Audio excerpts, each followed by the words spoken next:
자, 31번 해볼게. 플라톤은 주장했다. 주장한 내용이 나오니까 주제문이겠지? 너가 볼 때 무언가를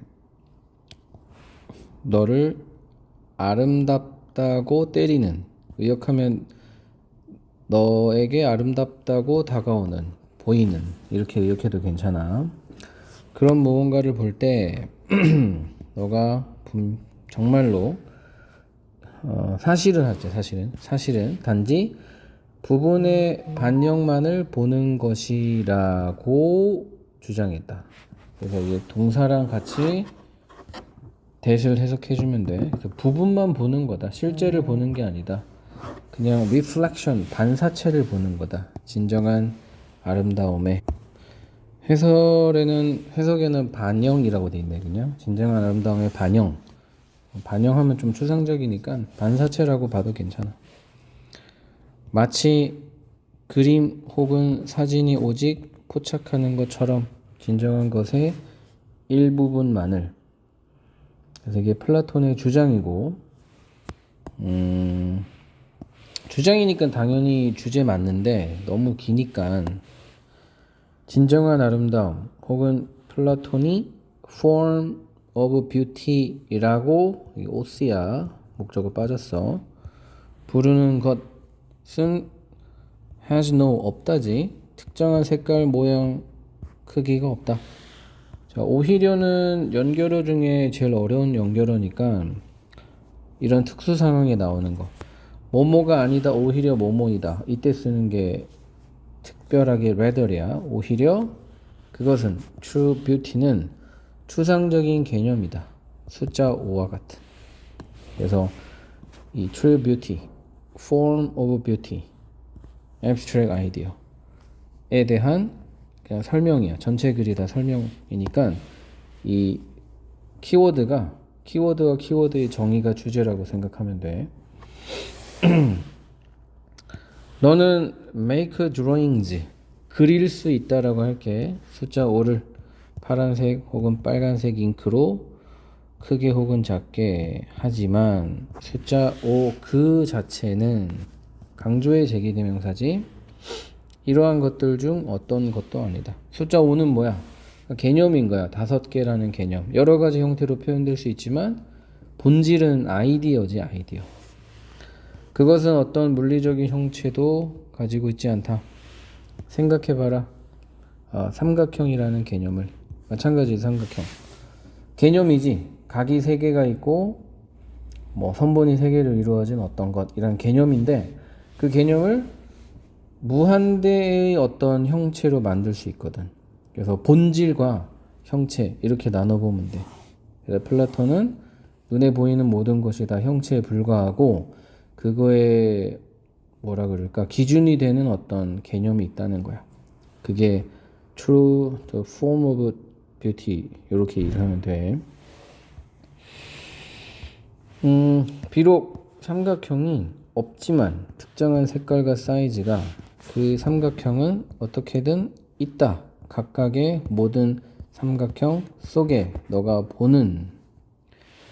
플라톤은 생각했다. 여기 생략돼 있고 마찬가지라고. 아름다움에 있어서도, 아름다움도 마찬가지. 뷰티가 일종의 선에 가까운 어떤 단어야. 아름다움, 올바름, 정도, 이런 느낌으로 뷰티란 단어가 쓰이는데 역시 마찬가지로 어떤 이상적인 선이라는 개념이 있는데 우리가 보는 여러 가지 형태의 뷰티로 나타날 수 있는 거라는 거야. 똑같은 개념이지. The form of beauty는 어떻게든 있다. 각각의 모든 아름다운 것들 속에 너가 보는. 이거 끝났네. 그래서 이제 form of beauty를 이제 트라이앵글이랑 넘버 5를 예를 들어서 설명을 하고 있는, 어쨌든 1번 문장 주제라고 이해를 하면 돼. 다음 32번.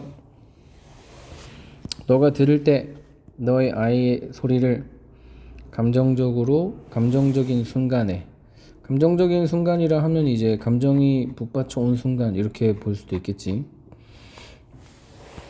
조심해라, 명심해라, 인식해라, 뭐를? sharing simple observation. 간단한 관찰을 공유하는 것이. 관찰했어. 얘가 슬프네. 슬프구나. 이렇게 하는 거야, 그냥. 눈물이 얼굴에 있네. 이런 거. 화가 나 보이는구나. 이렇게 하라는 거야. 그러니까 보통 더 효과가 있다. 질문을 하는 것보다. 뭐 하기 위해서는? 대화가 진행되게 하기 위해서는.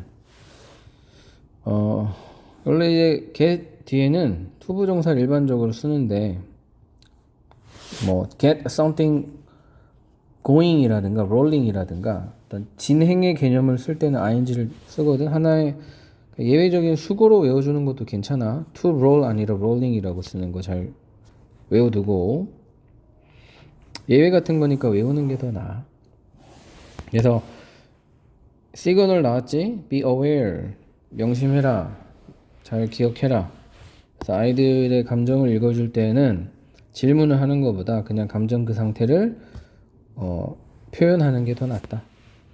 너는 물을 수 있다 너희 아이에게. 왜 너는 슬프니? 그리고 그녀는 아이는 has not have a clue.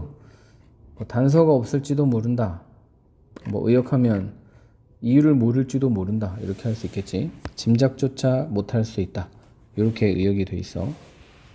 아이일 때에는 아이라서 아이기 때문에 as가 전치사니까 원래의 뜻은 로서지만 그녀는 어쩌면 대답을 가지고 있지 않을지도 모른다. 그녀의 혀 끝에. 즉 생각이 잘 안 날지도 모른다. 어쩌면 그 아이는 슬픔을 느끼고 있을 수도 있다. 그녀의 부모의 싸움에 대해서 혹은 왜냐하면 그녀가 overtired, 피곤해서 슬펐을 수도 있고 혹은 그녀가 걱정해서 슬펐을 수도 있다. 피아노 대회라고 해야 되나? 연주회 때문에. 하지만 그녀는 설명할 수도 있고 설명 못할 수도 있다. 이 모든 것들을. 그래서 왜 슬프니 하면 대답을 잘 못한다는 거야. 막막하니까. 그리고 심지어 그녀가 does come up with, 원래 come up with가 떠올리던데 does가 있으면서 강조의 느낌이야. 정말로 대답을 떠올릴 때조차도 그녀는 어쩌면 걱정할지도 모른다. 대답이 충분히 좋지 않을까봐. 뭐 할 만큼? 이 감정을 합리화할 만큼, 정당화할 만큼. 그러니까 이런 소리 들을까봐 두려워. 야, 그런 거 가지고 슬프냐? 이런 소리 들을까봐 선뜻 말을 못하는 거야. 이런 환경에서 a series of, 여러 개의 질문들이 단지 아이들을 침묵하게, 조용하게, 해석은 부사지만 부사 쓰면 안 돼. 목적격 보호 자리니까 만들 수 있다. 그러니 어떻게 해라? 가주어. 더 낫다. 뭐가? 간단히 너가 인식한 것을 reflect, 원래 반영하다지. 근데 여기 나타내다 이렇게 돼 있어. 너가 인식한 것을 나타내는 것이 더 낫다. 너는 그냥 말할 수 있다. 너 약간 피곤해 보이는구나 오늘. 혹은 나는 알아채겠어. 너가 찌푸린 것을 내가 언급할 때 연주회를. 그리고 나서는 반응을 기다려라. 그러면 이제 얘가 대답하겠지. 지금 좀 기분이 나빠 하면서 이유를 댈 수 있는데 왜 나쁘니? 이렇게 하면 잘 이유를 떠올리기 힘들다는 거. 그래서 좋은 방법, 팁을 알려주고 있는 1번을 주제문으로 삼으면 되겠지.